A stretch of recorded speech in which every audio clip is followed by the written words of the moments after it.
ನಮಸ್ತೆ ಸ್ನೇಹಿತರೆ, ಇವತ್ತು ನಾವು ಪ್ರಥಮ BA ಸಮಾಜಶಾಸ್ತ್ರದಲ್ಲಿ ಓದಲೇಬೇಕಾಗಿರುವಂಥ ಪ್ರಶ್ನೆಗಳನ್ನು ಮತ್ತೊಮ್ಮೆ ಹೇಳ್ತಾ ಹೋಗ್ತೇನೆ. ಈಗಾಗಲೇ ಅದರ ಬಗ್ಗೆ ವಿಡಿಯೋವನ್ನು ಮಾಡಿದ್ದೇನೆ. ಯಾರೆಲ್ಲ ಓದಲಿಕ್ಕೆ ಆರಂಭ ಮಾಡಲಿಲ್ವೋ ಇವತ್ತಿನಿಂದ ನಿಮ್ಮ ಓದಲಿಕ್ಕೆ ಆರಂಭ ಮಾಡಬೇಕು, ಅಭ್ಯಾಸಗಳನ್ನು ಆರಂಭಿಸಬೇಕು. ಯಾಕಂದರೆ ಪರೀಕ್ಷೆಗಳು ಇನ್ನು ಸ್ವಲ್ಪ ಸಮಯಗಳಲ್ಲಿ ಪರೀಕ್ಷೆಗಳೆಲ್ಲ ಬರುವುದರಿಂದ ನೀವು ಇವತ್ತಿನಿಂದ ಆದರೂ ಕೂಡ ಅಭ್ಯಾಸವನ್ನು ಆರಂಭಿಸಬೇಕು. ಪಾಯಿಂಟ್ಸ್ಗಳನ್ನು ಬರೀರಿ, ಪಾಯಿಂಟ್ಸ್ ಬುಕ್ಕಲ್ಲಿ ಬರ್ಕೊಳ್ಳಿ. ಸಮಯ ಇದ್ದಾಗ ಆ ಪಾಯಿಂಟ್ಸನ್ನು ಓದಿ ಬಾಯ್ಪಾಠ ಮಾಡಿ ಆದರೂ ಇಟ್ಕೊಳ್ಳಿ. ಸ್ನೇಹಿತರೆ, ನಾನು ಇದರಲ್ಲಿ ಯಾವುದನ್ನು ಓದ್ಕೊಳ್ಬೇಕು ಅಂತ ಹೇಳ್ತಾ ಹೋಗ್ತಾನೆ. ಬ್ಲಾಕ್ 1ರಲ್ಲಿ ನೀವು ಓದಬೇಕಾಗಿರುವಂತಹ ಪ್ರಶ್ನೆಗಳು ಸಮಾಜಶಾಸ್ತ್ರದ ಅರ್ಥ, ವ್ಯಾಖ್ಯೆಗಳನ್ನು ಓದ್ಕೊಳ್ಬೇಕು. ವ್ಯಾಖ್ಯೆಗಳನ್ನು ಅವರು 5 ಅಂಕದ ಪ್ರಶ್ನೆಯಾಗಿ ಕೇಳ್ತಾರೆ. ನೀವು ಒಂದು 7 ವ್ಯಾಖ್ಯೆಗಳನ್ನು ಓದ್ಕೊಳ್ಳಿ. ಸುಲಭವಾಗಿರುವಂತಹ ನಿಮಗೆ ಅರ್ಥವಾಗುವಂಥ ವ್ಯಾಖ್ಯೆಗಳನ್ನು ಆರಿಸ್ಕೊಳ್ಬೋದು. 2 ಪುಟದಷ್ಟು ಸಮಾಜಶಾಸ್ತ್ರಜ್ಞರು ವ್ಯಾಖ್ಯೆಗಳನ್ನು ನಮಗಿಲ್ಲಿ ಕೊಟ್ಟಿದ್ದಾರೆ. ಚಿಕ್ಕದಾಗಿ ವ್ಯಾಖ್ಯೆಗಳಿದೆ, ದೊಡ್ಡದಾದ ವ್ಯಾಖ್ಯೆಗಳು ಕೂಡ ಇದೆ. ನಿಮಗೆ ಯಾವುದು ತುಂಬಾ ಸುಲಭ ಅಂತ ಅನ್ನಿಸ್ತದೆ, ನಿಮಗೆ ಯಾವುದು ಅರ್ಥ ಆಗ್ತದೆ ಅದನ್ನು ಆಯ್ಕೆ ಮಾಡಿಕೊಂಡು ಓದ್ಕೊಳ್ಳಿ. ಸಮಾಜಶಾಸ್ತ್ರದ ವ್ಯಾಖ್ಯೆಗಳನ್ನು ಓದ್ಕೊಳ್ಬೇಕು. ಒಂದು 7 ವ್ಯಾಖ್ಯೆಗಳನ್ನು ಕಲೀರಿ. ನಂತರ 5 ಅಂಕದ ಪ್ರಶ್ನೆಗೆ 7 ವ್ಯಾಖ್ಯೆಗಳನ್ನು ಬರೆದ್ರೆ ನಿಮಗೆ ಒಳ್ಳೆಯ ಅಂಕಗಳು ಸಿಗಲಿಕ್ಕೆ ಸಹಾಯ ಆಗ್ತದೆ. ಅದಾದ ನಂತರ ಓದಬೇಕಾಗಿರುವಂಥದ್ದು ಸಮಾಜಶಾಸ್ತ್ರದ ವ್ಯಾಪ್ತಿ. 2 ವ್ಯಾಪ್ತಿ ಇದೆ, ಔಪಚಾರಿಕ ಪಂಥ, ಔಪಚಾರಿಕ ಮತ್ತು ಸಮನ್ವಯ ಪಂಥ. ಇದೆರಡೂ ಕೂಡ ನೀವು ಅದರ ವಿವರಣೆಯನ್ನು ಬರಿತಾ ಹೋಗಬೇಕು, ಅದರಲ್ಲಿರುವಂಥ ಪಾಯಿಂಟ್ಸ್ಗಳು. ಹಾಗೆ ಸಮಾಜಶಾಸ್ತ್ರದ ವಸ್ತು ವಿಷಯ, ವೆರಿ ಇಂಪಾರ್ಟೆಂಟ್ ಆಗಿರುವಂಥದ್ದು ಸಮಾಜಶಾಸ್ತ್ರದ ವಸ್ತು ವಿಷಯ. ಅದಾದ ಮೇಲೆ ಸಮಾಜಶಾಸ್ತ್ರದ ಪ್ರಾಮುಖ್ಯತೆ ಅಥವಾ ಮಹತ್ವ. ಸಮಾಜಶಾಸ್ತ್ರದ ಪ್ರಾಮುಖ್ಯತೆ ಅಥವಾ ಮಹತ್ವ ಕೂಡ ತುಂಬಾ ಮುಖ್ಯವಾಗಿರುವಂಥದ್ದು. ಪಾಯಿಂಟ್ಸ್ಗಳನ್ನು ಕೊಟ್ಟಿದ್ದಾರೆ, ಆ ಪಾಯಿಂಟ್ಸ್ ಬುಕ್ಕಲ್ಲಿ ಬರ್ಕೊಳ್ಳಿ. ಇದಾದ ನಂತರ ಓದ್ಕೊಳ್ಬೇಕಾಗಿರುವಂಥದ್ದು ಸಮಾಜಶಾಸ್ತ್ರದ ಬೆಳವಣಿಗೆ ಬಗ್ಗೆ. ಯಾವ ರೀತಿಯ ಬೆಳವಣಿಗೆ ಆಯಿತು, ಏನೆಲ್ಲ ಆಯಿತು ಎನ್ನುವಂಥದ್ದನ್ನು ಕೂಡ ಓದ್ಕೊಳ್ಬೇಕು. ಸಮಾಜಶಾಸ್ತ್ರದ ಕ್ಷೇತ್ರಗಳನ್ನು ಓದ್ಕೊಳ್ಳಿ. ಇದಾದ ಮೇಲೆ ನಾವು ಮೂಲ ಪುರುಷರ ಬಗ್ಗೆ ಓದ್ಕೊಳ್ಬೇಕು. ಎಲ್ಲವೂ ಕೂಡ ವೆರಿ ಇಂಪಾರ್ಟೆಂಟ್ ಆಗಿರುವಂಥದ್ದು. ಒಂದು ಪ್ರಶ್ನೆ ಪತ್ರಿಕೆಯಲ್ಲಿ ಆಗಸ್ಟ್ ಕಮ್ಟರ ಬಗ್ಗೆ ಕೇಳ್ತಾರೆ, ಮತ್ತೊಂದು ಪ್ರಶ್ನೆ ಪತ್ರಿಕೆಯಲ್ಲಿ ಎಮಿಲಿ ಡರ್ಕಿಮ್ ಅವರ ಬಗ್ಗೆ ಕೇಳ್ತಾರೆ, ಹರ್ಬರ್ಟ್ ಸ್ಪೆನ್ಸರ್ ಅವರ ಬಗ್ಗೆ ಕೇಳ್ತಾರೆ, ಮ್ಯಾಕ್ಸ್ ವೆಬ್ಬರ್ ಅವರ ಬಗ್ಗೆ ಕೇಳ್ತಾರೆ. ಈ ರೀತಿಯಾಗಿ ಅವರು ಆ ಎಲ್ಲ ಮೂಲ ಪುರುಷರ ಬಗ್ಗೆ ಪ್ರಶ್ನೆಗಳು ಕೇಳುವುದರಿಂದ ಎಲ್ಲವನ್ನು ಕೂಡ ಓದ್ಕೊಳ್ಳಿ. ತುಂಬಾ ಸುಲಭ ಇದೆ. 1-2 ಬಾರಿ ನೀವು ಓದ್ಕೊಂಡ್ರೆ ಅವರು ಯಾವ ವಿಚಾರವನ್ನು ಹೇಳಿದ್ದಾರೆ, ಯಾವ ವಿಚಾರದ ಬಗ್ಗೆ ಅವರು ಸ್ಟ್ಯಾಂಡ್ ತಗೊಂಡಿದ್ದಾರೆ, ಯಾವ ವಿಚಾರವನ್ನು ಹೇಳ್ತಾರೆ ಎನ್ನುವಂಥದ್ದು ಅರ್ಥ ಆದರೆ ನಮಗೆ ಬರಿತಾ ಹೋಗಲಿಕ್ಕಾಗ್ತದೆ. ಆಗಸ್ಟ್ ಕಮ್ಟರ್ ಅವರ ಬಗ್ಗೆ ಓದ್ಕೊಳ್ಬೇಕು. ಅದಾದ ನಂತರ ಹರ್ಬರ್ಟ್ ಸ್ಪೆನ್ಸರ್ ಅವರ ಬಗ್ಗೆ ಓದ್ಕೊಳ್ಳಿ. ನಂತರ ಎಮಿಲಿ ಡರ್ಕಿಮ್ ಆತ್ಮಹತ್ಯೆ ಸಿದ್ಧಾಂತವನ್ನು ಹೇಳಿದವರು, ಅವರ ಬಗ್ಗೆ ಓದ್ಕೊಳ್ಬೇಕು. ಕಾರ್ಲ್ ಮಾರ್ಕ್ಸ್ನವರ ಬಗ್ಗೆ ಓದ್ಕೊಳ್ಳಿ. ಅದಾದ ಮೇಲೆ ಮ್ಯಾಕ್ಸ್ ವೆಬ್ಬರ್, ಇವರೆಲ್ಲ ಏನು ಹೇಳಿದ್ದಾರೆ, ಅವರ ಮುಖ್ಯವಾದಂಥ ಪಾಯಿಂಟ್ಸ್ಗಳೇನು ಅಂತ ನಿಮಗೆ ಅರ್ಥ ಆದರೆ ನಂತರ ಎಲ್ಲವನ್ನು ಕೂಡ ಓದ್ಕೊಳ್ಬೇಕು ಅಂತ ಇಲ್ಲ, ಅದನ್ನಷ್ಟನ್ನು ಪಾಯಿಂಟ್ಸನ್ನು ಬರಿತಾ ವಿವರಿಸಿದರೆ ಆಯಿತು. ನಂತರ ಇದರಲ್ಲಿ ನೀವು ಓದ್ಕೊಳ್ಬೇಕಾಗಿರುವಂತಹ ಮುಂದಿನ ಪ್ರಶ್ನೆ ಸಮಾಜಶಾಸ್ತ್ರ ಮತ್ತು ರಾಜ್ಯಶಾಸ್ತ್ರದ ನಡುವಿನ ವ್ಯತ್ಯಾಸ. ಪುಟ ಸಂಖ್ಯೆ 75ರಲ್ಲಿದೆ ನೋಡಿ. ಸಮಾಜಶಾಸ್ತ್ರ ಮತ್ತು ರಾಜ್ಯಶಾಸ್ತ್ರದ ನಡುವಿನ ವ್ಯತ್ಯಾಸವನ್ನು ಒಂದು ಪ್ರಶ್ನೆ ಪತ್ರಿಕೆಯಲ್ಲಿ ಕೇಳಿದ್ದಾರೆ, ಓದ್ಕೊಳ್ಬೇಕು. ಇನ್ನು ಇದರಲ್ಲಿ ಯಾವ ಪ್ರಶ್ನೆ ಬಂದಿದೆ, ಇನ್ನು ಬ್ಲಾಕ್ 1ರಲ್ಲಿ ಇವಿಷ್ಟನ್ನು ಓದ್ಕೊಳ್ಬೇಕು. ಅದಾದ ನಂತರ ನಾವು ಬರುವಂಥದ್ದು ಬ್ಲಾಕ್ 2ರಲ್ಲಿ ಯಾವ ಪ್ರಶ್ನೆಗಳು ಬಂದಿದೆ, ಮುಖ್ಯವಾದಂತಹ ಪ್ರಶ್ನೆಗಳು ಅಂತ ನೋಡಿದ್ದಾದರೆ ಸಮುದಾಯ ಬಂದಿದೆ ನೋಡಿ. ಸಮುದಾಯ ಎಂದರೇನು, ಸಮುದಾಯದ ಗುಣಲಕ್ಷಣಗಳನ್ನು ಬರೀಲಿಕ್ಕೆ ಕೇಳ್ತಾರೆ. ಮುಖ್ಯವಾಗಿರುವಂತಹ ಪ್ರಶ್ನೆ ಅದು ಗುಣಲಕ್ಷಣಗಳು, ಸಮುದಾಯದ ಗುಣಲಕ್ಷಣಗಳು.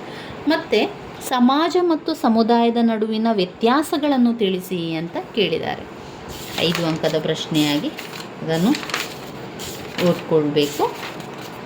ಇನ್ನು ಇದರಲ್ಲಿ ಯಾವ ಪ್ರಶ್ನೆ ಬಂದಿದೆ ಅಂತ ಹೇಳಿದರೆ ಇಲ್ಲಿ ಪುಟ ಸಂಖ್ಯೆ 116ರಲ್ಲಿ ನೋಡಿ, ಟಾಲ್ಕಟ್ ಪರ್ಸನ್ ಅವರ ಬಗ್ಗೆ.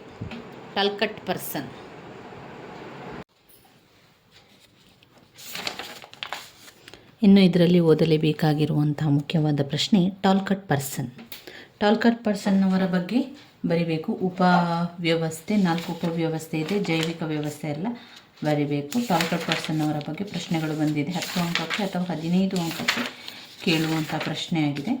ಇನ್ನು ಇದರಲ್ಲಿ ಬರುವಂಥದ್ದು ಸಾಮಾಜಿಕ ಗುಂಪುಗಳು.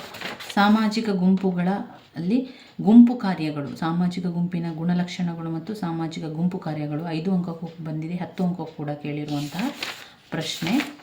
ಅದನ್ನು ಗುರುತು ಹಾಕ್ಕೊಳ್ಳಿ. ಗುಂಪು ಕಾರ್ಯಗಳು, ಸಾಮಾಜಿಕ ಗುಂಪಿನ ಕಾರ್ಯಗಳು.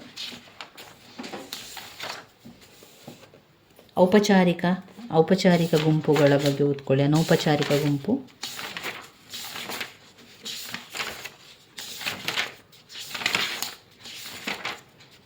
ಇನ್ನು ಅಂತಸ್ತು ಮತ್ತು ಪಾತ್ರ. ಅಂತಸ್ತಿನ ಅರ್ಥವನ್ನು ಬರೀಲಿಕ್ಕೆ ಅಂತಸ್ತಿನ ಅರ್ಥವನ್ನು ಬರೆದು ಅಂತಸ್ತಿನಲ್ಲಿರುವಂತಹ ವಿಶಾಲ ಅರ್ಥವನ್ನು ಓದ್ಕೊಳ್ಬೇಕು. ಅದೇ ರೀತಿ ಅಂತಸ್ತಿನ ಗುಣಲಕ್ಷಣಗಳು ಕೂಡ ಮುಖ್ಯವಾಗಿರುವಂಥ ಪ್ರಶ್ನೆಯಾಗಿದೆ. ಅದು ಅಂತಸ್ತಿನ ಗುಣಲಕ್ಷಣಗಳು, ಅಂತಸ್ತಿನ ವಿಧಗಳನ್ನು ಕೂಡ ಓದ್ಕೊಳ್ಳಿ. ಅದಾದ ಮೇಲೆ ಅಂತಸ್ತಿನ ಜೊತೆಗೆ ಪಾತ್ರವನ್ನು ಕೂಡ ಓದ್ಕೊಳ್ಬೇಕು. ಪಾತ್ರಗಳಲ್ಲಿ ಬಂದಿರುವಂತಹ ಮುಖ್ಯವಾದ ಪ್ರಶ್ನೆಗಳು, ಪಾತ್ರದ ಲಕ್ಷಣಗಳನ್ನು ಕೂಡ ಓದ್ಕೊಳ್ಳಿ. ಇದಾದ ಮೇಲೆ ನಾವು ಓದಬೇಕಾಗಿರುವಂಥ ಪ್ರಶ್ನೆ ಯಾವುದಿದೆ ಅಂತ ನೋಡ್ತಾ ಹೋಗುವ. ನಿಮ್ಮಲ್ಲಿ ಟೆಕ್ಸ್ಟ್ ಬುಕ್ ಇದ್ದರೆ ಟೆಕ್ಸ್ಟ್ ಬುಕ್ಕಲ್ಲಿ ಗುರುತನ್ನು ಹಾಕ್ಕೊಳ್ಳಿ, ಇಲ್ಲಾಂತಾದರೆ ನಿಮ್ಮ ಪಾಯಿಂಟ್ಸ್ ಬುಕ್ಕಲ್ಲಿ ಬರ್ಕೊಳ್ಳಿ. ಸಂಯೋಜನೆಯ ವಿಧಾನಗಳು ಇಂಪಾರ್ಟೆಂಟ್ ಆಗಿರುವಂತಹ ಪ್ರಶ್ನೆ.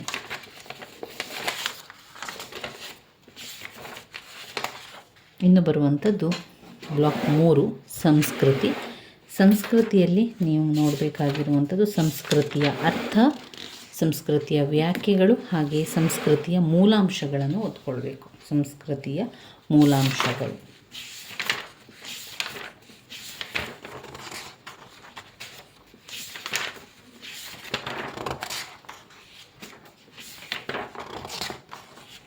ಆಮೇಲೆ ಒಂದು ಮುಖ್ಯವಾದಂತಹ ಪ್ರಶ್ನೆ ಸಾಂಸ್ಕೃತಿಕ ಹಿಂಬೀಳಿಕೆ. ಸಂಸ್ಕೃತಿಯ ಹಿಂಬೀಳಿಕೆಯ ಬಗ್ಗೆ ಓದ್ಕೊಳ್ಬೇಕು. ಅದಾದಮೇಲೆ ಸಂಸ್ಕೃತಿಯ ಗುಣಲಕ್ಷಣಗಳು ಇಂಪಾರ್ಟೆಂಟ್ ಆಗಿರುವಂತಹ ಪ್ರಶ್ನೆ. ಸಂಸ್ಕೃತಿಯ ಗುಣಲಕ್ಷಣಗಳು, ಅದರಲ್ಲಿ ಪಾಯಿಂಟ್ಸನ್ನು ಕೊಟ್ಟಿದ್ದಾರೆ. ಒಟ್ಟು 5 ಪಾಯಿಂಟ್ಸ್ ಇದೆ. ಪಾಯಿಂಟ್ಸನ್ನು ಬರ್ಕೊಳ್ಳಿ.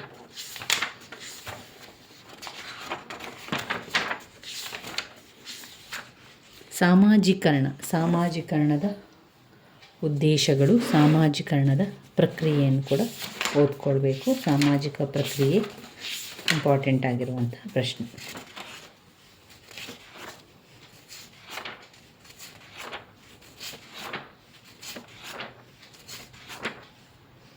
ಇನ್ನು ಸಾಮಾಜೀಕರಣದ ಪ್ರಕಾರಗಳು, ಸಾಮಾಜೀಕರಣದ ವಿಧಗಳು ಅಥವಾ ಸಾಮಾಜೀಕರಣದ ಪ್ರಕಾರಗಳು 10 ಅಂಕಕ್ಕೆ ಬಂದಿರುವಂತಹ ಪ್ರಶ್ನೆ.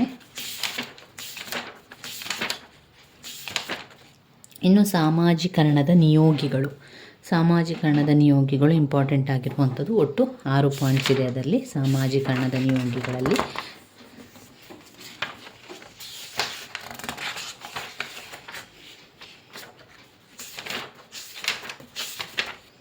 ನಂತರ ಬರುವಂಥದ್ದು ಸಾಮಾಜೀಕರಣದ ಸಿದ್ಧಾಂತಗಳು. ಬೇರೆ ಇಂಪಾರ್ಟೆಂಟ್ ಆಗಿರುವಂಥ ಒಂದು ಪ್ರಶ್ನೆ. ಸಾಮಾಜೀಕರಣದ ಸಿದ್ಧಾಂತಗಳು 10 ಅಂಕಕ್ಕೆ ಕೇಳಿದ್ದಾರೆ. 15 ಅಂಕವು ಕೂಡ ಕೇಳುವಂತಹ ಪ್ರಶ್ನೆಯಾಗಿದೆ ಅದು. ಅದರಲ್ಲಿ Charles Herbert Cooley, George Herbert Mead, Sigmund Freud ಈ 3 ಜನರ ಸಾಮಾಜೀಕರಣ ಸಿದ್ಧಾಂತಗಳ ಬಗ್ಗೆ ನಮಗೆ ಅವರು ಕೇಳುವಂಥದ್ದು. ಅದನ್ನು ಓದ್ಕೊಳ್ಬೇಕು.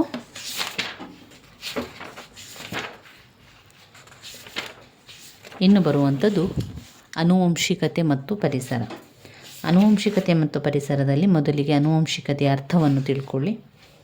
ಆನುವಂಶಿಕತೆಯ ಅರ್ಥ, ಅದಾದ ಮೇಲೆ ಆನುವಂಶಿಕತೆ ಬಗ್ಗೆ ಸ್ವಲ್ಪ ಏನೆಲ್ಲ ವಿಚಾರ ಇದೆ ಅಂತ ನೋಡ್ಕೊಳ್ಳಿ. ನಂತರ ಪರಿಸರದ ಬಗೆಗಳು ಪ್ರಶ್ನೆ ಬಂದಿದೆ. ಪರಿಸರದ ಬಗೆಗಳು,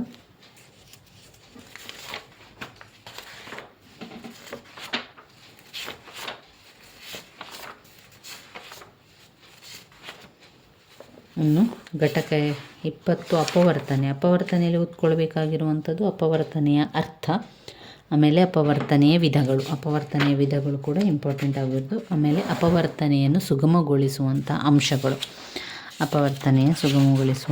ಅಂಶಗಳನ್ನು ಓದ್ಕೊಳ್ಬೇಕು. ಇನ್ನು ಅನೌಪಚಾರಿಕ ಸಾಮಾಜಿಕ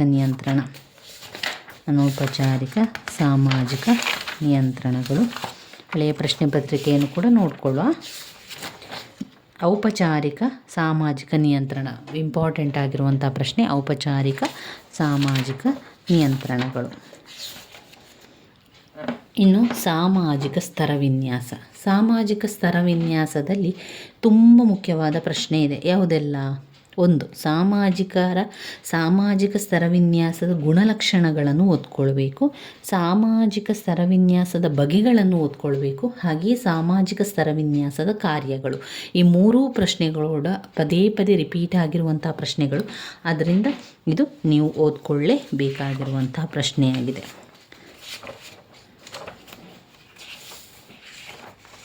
ಇನ್ನು ಬರುವಂಥದ್ದು ಸ್ತರವಿನ್ಯಾಸ ಸಿದ್ಧಾಂತಗಳು. ಮ್ಯಾಕ್ಸ್ ರವರ ದೃಷ್ಟಿಕೋನ. ಅವರು ಏನು ಹೇಳ್ತಾರೆ? ಮ್ಯಾಕ್ಸ್ ವೆಬರ್ ಅವರದ್ದು. ಇದ ನಂತರ ಸಾಮಾಜಿಕ ಬದಲಾವಣೆಯ ಸಿದ್ಧಾಂತಗಳು. ಇದು ಸಾಮಾಜಿಕ ಬದಲಾವಣೆಯ ಸಿದ್ಧಾಂತಗಳ ಬಗ್ಗೆ ಕೇಳಿದ್ದಾರೆ. ವಿಕಾಸಾತ್ಮಕ ಸಿದ್ಧಾಂತ, ಚಕ್ರಗತಿಯ ಸಿದ್ಧಾಂತ, ಕಾರ್ಯಾತ್ಮಕ ಸಿದ್ಧಾಂತ, ಸಂಘರ್ಷಣಾತ್ಮಕ ಸಿದ್ಧಾಂತವನ್ನು 15 ಅಂಕಕ್ಕೆ ಕೇಳಿರುವಂತಹ ಪ್ರಶ್ನೆ. ಸಾಮಾಜಿಕ ಬದಲಾವಣೆಯ ಸಿದ್ಧಾಂತಗಳು. ಇನ್ನು ಕೊನೆಯದಾದಂತಹ ಒಂದು ಘಟಕ ಸಾಮಾಜಿಕ ಬದಲಾವಣೆಯ ಅಂಶಗಳನ್ನು ತಿಳಿಸಿ ಅಂತ ಕೇಳಿದ್ದಾರೆ. ಒಟ್ಟು 5 ಅಂಶಗಳನ್ನು ಕಾಣ್ಬೋದು ಅದರಲ್ಲಿ. ಇನ್ನು ಹಳೆಯ ಪ್ರಶ್ನೆ ಪತ್ರಿಕೆಯನ್ನು ನೋಡುವ. 2022ರ ಸಮಾಜಶಾಸ್ತ್ರದ ಪ್ರಶ್ನೆ ಪತ್ರಿಕೆ 5 ಅಂಕದಲ್ಲಿ ಬಂದಿರುವಂಥ ಪ್ರಶ್ನೆಗಳು. ಸಮಾಜಶಾಸ್ತ್ರ ಎಂದರೇನು? ಅಗಸ್ಟ್ ಕಾಮ್ಟರ್ ಅವರ 3 ಹಂತಗಳ ಸೂತ್ರಗಳ ಕುರಿತು ಟಿಪ್ಪಣಿ ಬರೆಯಿರಿ. ವಿಜ್ಞಾನ ಎಂದರೇನು? ಸಮಾಜವನ್ನು ವ್ಯಾಖ್ಯಾನಿಸಿ. ಸಾಮಾಜಿಕ ಗುಂಪುಗಳ ಪ್ರಕಾರಗಳಾವು? ಸಾಮಾಜಿಕ ಸ್ತರವಿನ್ಯಾಸದ ಕಾರ್ಯಗಳನ್ನು ತಿಳಿಸಿ. ಸಮಾಜಶಾಸ್ತ್ರದ ಅಧ್ಯಯನದ ಮಹತ್ವವನ್ನು ಚರ್ಚಿಸಿ. ಇದು ವಿಭಾಗ ಬಿ, 10 ಅಂಕಕ್ಕೆ ಕೇಳಿರುವಂತಹ ಪ್ರಶ್ನೆಗಳು. ಸಮಾಜಶಾಸ್ತ್ರದ ಅಧ್ಯಯನದ ಮಹತ್ವವನ್ನು ಚರ್ಚಿಸಿ. ಸಮಾಜಶಾಸ್ತ್ರ ಮತ್ತು ರಾಜ್ಯಶಾಸ್ತ್ರದ ನಡುವಿನ ಸಂಬಂಧವನ್ನು ಪರಿಶೀಲಿಸಿ. ಮಾನವತಾ ದೃಷ್ಟಿಕೋನ ಎಂದರೇನು ವಿವರಿಸಿ. ಅಂತಸ್ತು ಮತ್ತು ಪಾತ್ರದ ನಡುವಿನ ವ್ಯತ್ಯಾಸವನ್ನು ಗುರುತಿಸಿ. ಸಮಾಜೀಕರಣದಲ್ಲಿ ಮಾಧ್ಯಮದ ಪಾತ್ರವನ್ನು ವಿವರಿಸಿ. ವಿಭಾಗ ಸಿಯಲ್ಲಿ ಚಾರ್ಲ್ಸ್ ಹರ್ಟನ್ ಕೂಲೆ ಮತ್ತು ಜಾರ್ಜ್ ಹರ್ಬರ್ಟ್ ವೀಡರ್ ಅವರ ಸಾಮಾಜೀಕರಣದ ಕುರಿತು ನಿಲುವುಗಳನ್ನು ಪರಿಶೀಲಿಸಿ. ಔಪಚಾರಿಕ ಸಾಮಾಜಿಕ ನಿಯಂತ್ರಣದ ಪಾತ್ರವನ್ನು ಕುರಿತು ಚರ್ಚಿಸಿ. ಸಾಮಾಜಿಕ ಬದಲಾವಣೆಯ ಕುರಿತು ಸಿದ್ಧಾಂತಗಳನ್ನು ವಿಶ್ಲೇಷಿಸಿ. ಸ್ಪರ್ಧೆ ಮತ್ತು ಸಂಘರ್ಷ, ಸಾಮಾಜಿಕ ಪ್ರಕ್ರಿಯೆ, ಇದರ ಕುರಿತು ಬರೆಯಿರಿ ಅಂತ ಕೇಳಿದ್ದಾರೆ. ಇದು ಹಳೆಯ ಪ್ರಶ್ನೆ ಪತ್ರಿಕೆಯಲ್ಲಿ ಬಂದಿರುವಂಥ ಪ್ರಶ್ನೆಯಾಗಿದೆ. ಇವಿಷ್ಟು ನಾನು ಹೇಳಿರುವಂಥದ್ದು ಎಲ್ಲ ಕೂಡ ತುಂಬಾ ಮುಖ್ಯವಾಗಿರುವಂಥ ಪ್ರಶ್ನೆಗಳಾಗಿದೆ. ಅದನ್ನೆಲ್ಲ ಕೂಡ ಓದ್ಕೊಳ್ಳಿ ಸ್ನೇಹಿತರೆ. ಪದೇ ಪದೇ ರಿಪೀಟ್ ಆಗಿರುವಂಥ ಪ್ರಶ್ನೆಗಳನ್ನು ಓದ್ಕೊಳ್ಳೋದ್ರಿಂದ ಹಳೆಯ ಪ್ರಶ್ನೆ ಪತ್ರಿಕೆಯಲ್ಲಿ ಬಂದಿರುವಂಥ ಪ್ರಶ್ನೆಗಳನ್ನೇ ಅವರು ರಿಪೀಟ್ ಆಗಿ ಪ್ರಶ್ನೆಗಳನ್ನು ಕೇಳುವಂಥದ್ದು. 5 ಅಂಕದ್ದನ್ನು 10 ಅಂಕಕ್ಕೂ ಕೂಡ ಕೇಳ್ತಾರೆ. 10 ಅಂಕದ ಪ್ರಶ್ನೆ 15 ಅಂಕಕ್ಕೂ ಕೂಡ ಬರ್ತದೆ. ಕೆಲವೊಮ್ಮೆ 15 ಅಂಕದ ಪ್ರಶ್ನೆ 5 ಅಂಕಕ್ಕೂ ಕೂಡ ಕೇಳ್ತಾರೆ. ಆದ್ದರಿಂದ ಈ ಪದೇ ಪದೇ ರಿಪೀಟ್ ಆಗಿರುವಂಥ ಪ್ರಶ್ನೆಗಳನ್ನು ಮೊದಲಿಗೆ ಓದ್ಕೊಳ್ಳಿ. ನಂತರ ಸಮಯಾವಕಾಶ ಇದೆ ಅಂತ ಹೇಳಿದರೆ ಇನ್ನುಳಿದ ಬಾಕಿ ಇರುವಂತಹ ಪ್ರಶ್ನೆಗಳನ್ನು ಓದ್ಕೊಳ್ಳಿ ಸ್ನೇಹಿತರೆ. ನನ್ನ ವೀಡಿಯೋಸ್ ಎಲ್ಲ ನಿಮಗೆ ಇಷ್ಟ ಆಗಿದ್ದರೆ ಲೈಕ್ ಕೊಡಿ, ಶೇರ್ ಮಾಡಿ, ಸಬ್ಸ್ಕ್ರೈಬ್ ಮಾಡಲಿಕ್ಕೆ ಮರಿಬೇಡಿ. ಧನ್ಯವಾದಗಳು.